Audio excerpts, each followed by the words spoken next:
Dalam kehidupan sehari-hari, kita tidak pernah lepas dari organisasi. Tanpa disadari, sejak bangun tidur hingga kembali beristirahat, kita selalu berada di dalam lingkungan organisasi. Sekolah, kampus, tempat kerja, hingga organisasi di lingkungan masyarakat. Semuanya memiliki peran penting dalam kehidupan kita.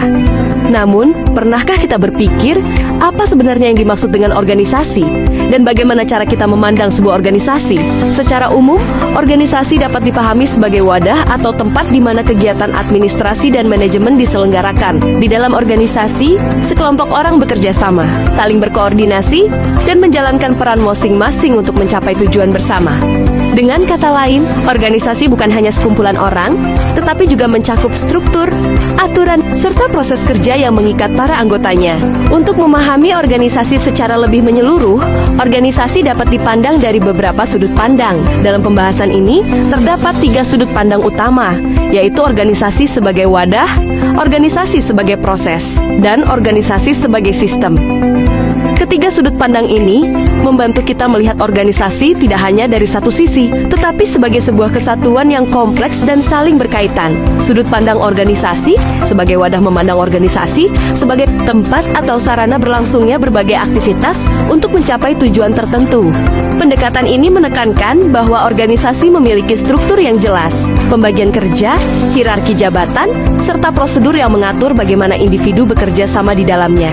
Dalam sudut pandang organisasi sebagai wadah, terdapat beberapa unsur dan karakteristik utama. Pertama, batas organisasi. Batas ini membedakan antara pihak yang termasuk di dalam organisasi dan yang berada di luar organisasi.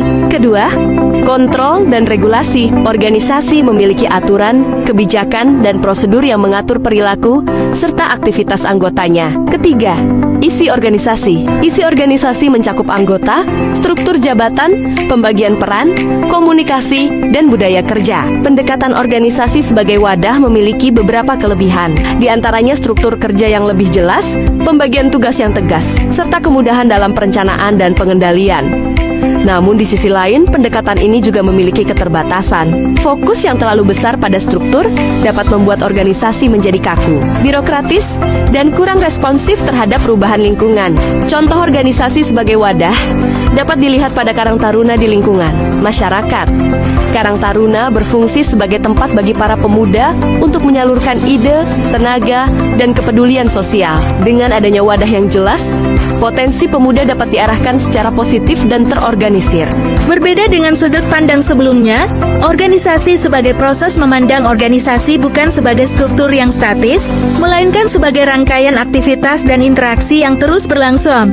Fokus utama pendekatan ini adalah bagaimana pekerjaan dilakukan, bagaimana keputusan diambil, dan bagaimana individu saling berinteraksi dalam mencapai tujuan bersama.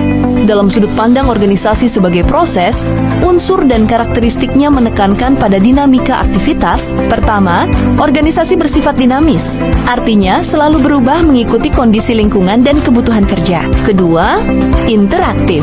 Anggota organisasi saling berhubungan dan saling memengaruhi melalui komunikasi dan kerjasama. Ketiga, fleksibel. Struktur dan pembagian tugas dapat menyesuaikan dengan situasi dan proses yang sedang berjalan. Kelebihan organisasi sebagai proses adalah kemampuannya untuk beradaptasi dengan cepat, mendorong kerjasama, serta membuka ruang bagi inovasi.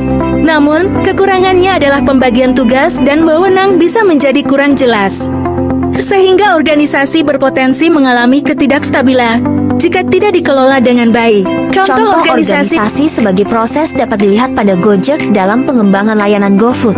Gojek menerapkan cara kerja yang fleksibel dan kolaboratif, sehingga mampu cepat menyesuaikan layanan, seperti menghadirkan contactless delivery dan promosi UMKM. Fokus utama Gojek bukan pada hierarki jabatan, melainkan pada alur kerja dan kebutuhan pasar. Organisasi sebagai sistem memandang organisasi sebagai satu kesatuan yang terdiri dari berbagai bagian atau subsistem.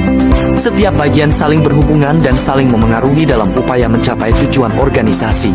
Organisasi sebagai sistem memiliki unsur dan karakteristik yang menekankan keterkaitan antar bagian. Pertama, organisasi terdiri dari berbagai subsistem yang saling terkait dan saling memengaruhi. Kedua, organisasi merupakan sistem terbuka yang berinteraksi dengan lingkungan eksternal. Ketiga, organisasi bekerja melalui alur input, proses, dan output.